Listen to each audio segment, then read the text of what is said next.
علامہ صاحب ایک یہ بتائیے گا کہ جیسے ابھی آپ ہیلتھ انشورنس کی آپ نے بات کی، یہ بلڈنگز کی، گاڑیوں کی، یہ اس طرح کی جو آپ کے چیزیں ہوتی ہیں ان کی بھی انشورنس ہوتی ہے، تو یہ سب کی سب ایک ہی پیرائے میں دیکھا جائے گا یا پھر مختلف چیزوں کو، مختلف ان کے حالات و واقعات کو اور اس کے؟ جی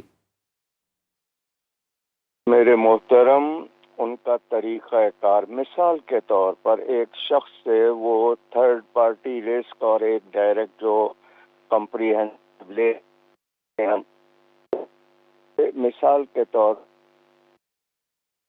پڑی، ایک شخص کا کوئی حادثہ ہو گیا، اس نے کلیم کیا، وہ کس حساب سے دیتے ہیں؟ یہ آپ نے ان چیز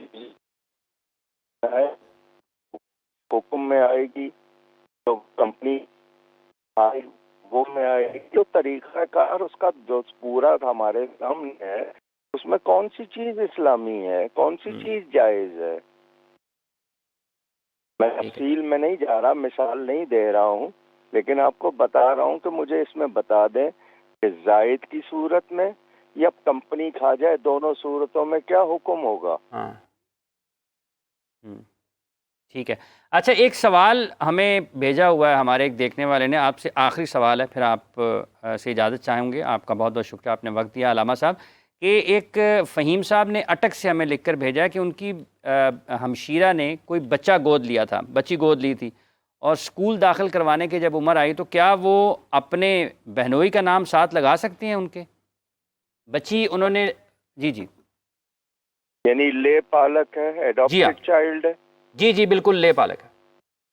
تو قرآن کا واضح حکم ہے، ادعوہم لآبائہم هو اقسط عند اللہ، قرآن کا واضح حکم ہے۔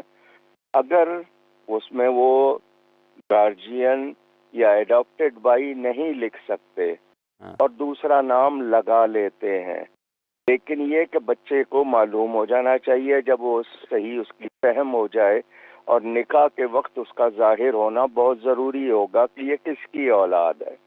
ٹھیک ہے نہیں، بہت بہت شکریہ آپ کا علامہ صاحب، آپ نے اپنا وقت دیا اور اپنے قیمتی خیالات ہمارے دیکھنے والوں تک پہنچائے۔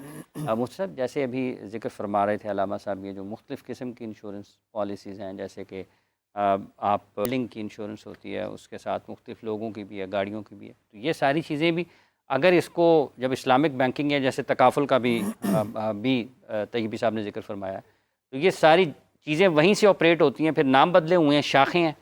دیکھیں، اس کے اندر محتاط رائے تو یہی ہے۔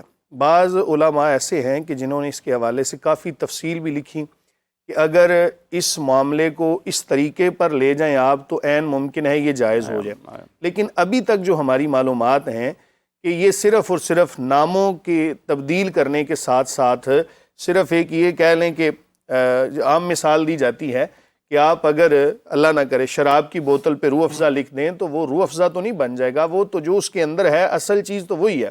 تو نام کے تبدیل کرنے سے کسی کا حکم شرع تبدیل نہیں ہو جاتا، اس لیے محتاط اور احتیاط کا تقاضا یہی ہے کہ اس سے اجتناب کیا جائے۔ دیکھیں نا، اللہ رب العالمین نے انسان کو تخلیق فرمایا ہے، اور وہی اللہ تعالیٰ کی ذات پہ ہی بھروسہ ہوگا تو انسان کے معاملات بہتر چلیں گے۔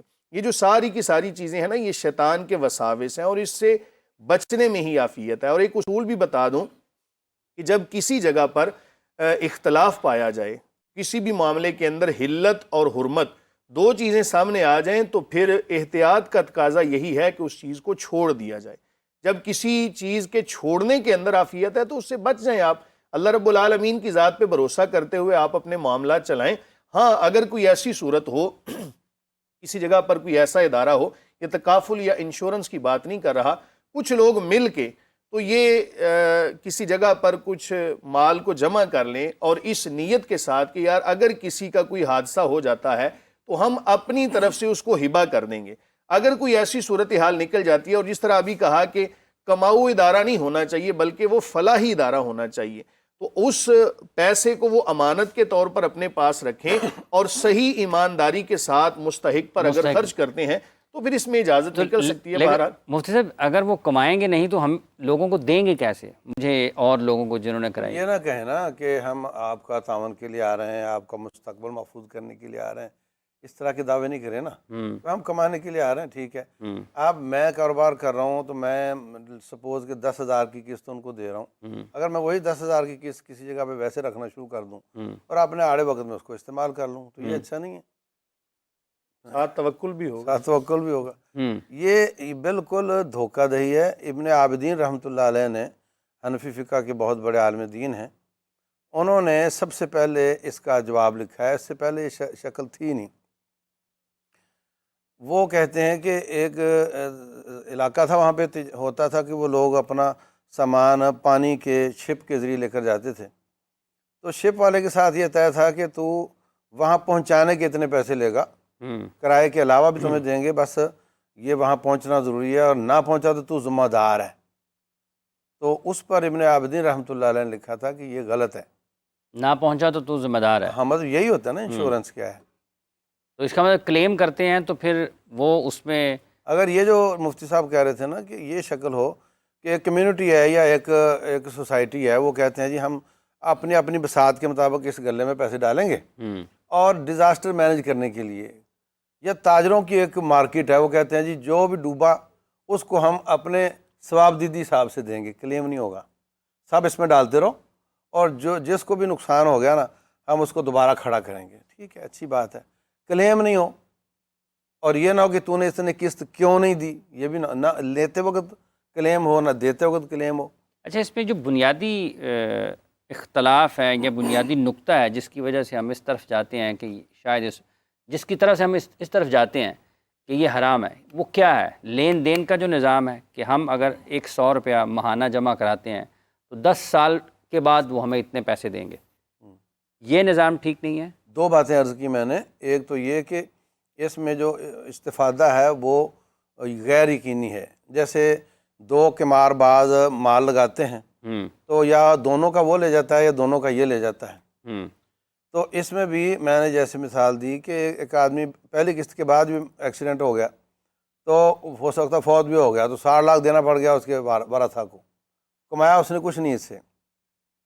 دوسرا ہے وہ سارا اپنی پیسے دیتا رہ گیا، قسطیں دیتا رہ گیا، بیمار ہی نہیں ہوا، پھر یہ جیت گئے.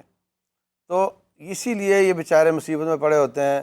آپ کی ہسٹری کوئی ہارٹ اٹیک کی تو نہیں ہے، اور آپ کے ابے کی تو نہیں ہے، اور آپ کا دادا کیسے فوت ہوا تھا. وہ اس اندازے میں لگے ہوتے ہیں کہ یار جو لانگ لائف آدمی ہو نا اس کے ساتھ کرو، اور جو رسکی ہے اس کے ساتھ نہ کرو. یعنی رسک ہی رسک ہے نا، یہ دھوکہ ہی دھوکہ ہے، غرر ہی غرر ہے. اور دوسرا تھوڑے دے کر یقیناً زیادہ لینا وہ بھی غلط ہے نا. دیا تھوڑے تھے اور بچوں نے زیادہ لے لیے، وہ بھی غلط ہے. تیسری بات اس میں ایک اور آ جاتی ہے، یہ نا کچھ حصہ اس کا تجارت میں لگا دیتے ہیں، تکافل والے خاص طور سے. وہ کہتے ہیں جی اتنا حصہ ہم نے، تکافل والے تو کہتے ہیں ذرا قریب ترین ہے اس کے بہتری کے، بس دھکا لگا کر قریب ترین میں نا وہ کچھ حصہ ریزرو کر لیتے ہیں، کچھ حصہ کہتے ہیں جی ہم نے انویسٹ کر دیا آپ کا. اور انویسٹمنٹ کہاں کرتے ہیں؟ وہ اسٹاک ایکسچینج میں کرتے ہیں. اور اسٹاک ایکسچینج جو ہے یہ سٹے کی مارکیٹ ہے. اسٹاک ایکسچینج سٹے کی مارکیٹ ہے. اگر ہم چاروں بھائی ہم مل کر آپ 40 لاکھ لگا دیں، آپ 50 لگا دیں، آپ 60 لگا دیں، باقی میں لگا دوں، تو ہم کاروبار کریں اور جو بھی نفع ہو وہ اپنے انویسٹمنٹ کے ریشو سے لینا شروع کر دیں، تو یہ ہے حقیقی اسٹاک ایکسچینج. لیکن جو یہاں چل رہی ہوتی ہے اس میں کئی ایسی کمپنیاں بک رہی ہوتی ہیں جن کا دنیا میں وجود نہیں. تو یہ کہتے ہیں جی ہم بڑا تیر مارتے ہیں، ہم تکافل سے کچھ پیسے نکال کر اس میں ڈال دیتے ہیں، وہ خود محل نظر ہے. تو کوئی شکل نہیں اس کی ہماری سمجھ میں آ رہی کہ جو ہم جس کو جائز کریں، سوائے جو مفتی صاحب نے کہا کہ جمع کر لیں اور اس کو حقدار میوچول فنڈ آ جائے. ہاں ٹھیک ہے، باہمی رضامندی کے ساتھ. انشورنس یا تکافل کے ناجائز ہونے کے لیے یہ بھی بیان کیا جاتا ہے چونکہ آگے یہ پیسے سود پہ دیے جاتے ہیں، اور ایک صورت یہ بھی ہے ایک تعلیم کے لیے بھی ہوتا ہے کہ آپ کی تعلیم کے لیے اگر آپ کو 10 سال کے بعد ضرورت پڑے گی تو آپ نے جو اس کی ایک شکل یہ بھی ہے، اس میں بھی یہ ہے نا کہ اگر آپ نے اپنے کسی وارث کو نامینیٹ کر دیا، ٹھیک ہے، ایک بندے نے انشورنس پالیسی خریدی یا تکافل کی پالیسی خریدی اور اس نے اپنے کسی وارث کو نامینیٹ کر دیا کہ میرے مرنے کے بعد یہ تمام تر معاملہ جو ہے انشورنس کے پیسے یا تکافل کے پیسے یہ میرے فلاں وارث کو ملے. حضور نبی کریم صلی اللہ علیہ وآلہ وسلم کا واضح فرمان موجود ہے کہ لا وصیۃ للوارث، کہ وارث کے لیے وصیت کرنا جائز نہیں ہے.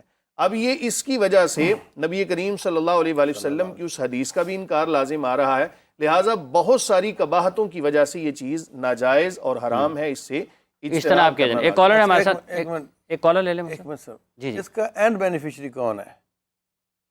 اینڈ بینیفیشری کون ہے؟ بینک ہے، ان کی پیرنٹ بینک ہے۔ ہاں، پھر جو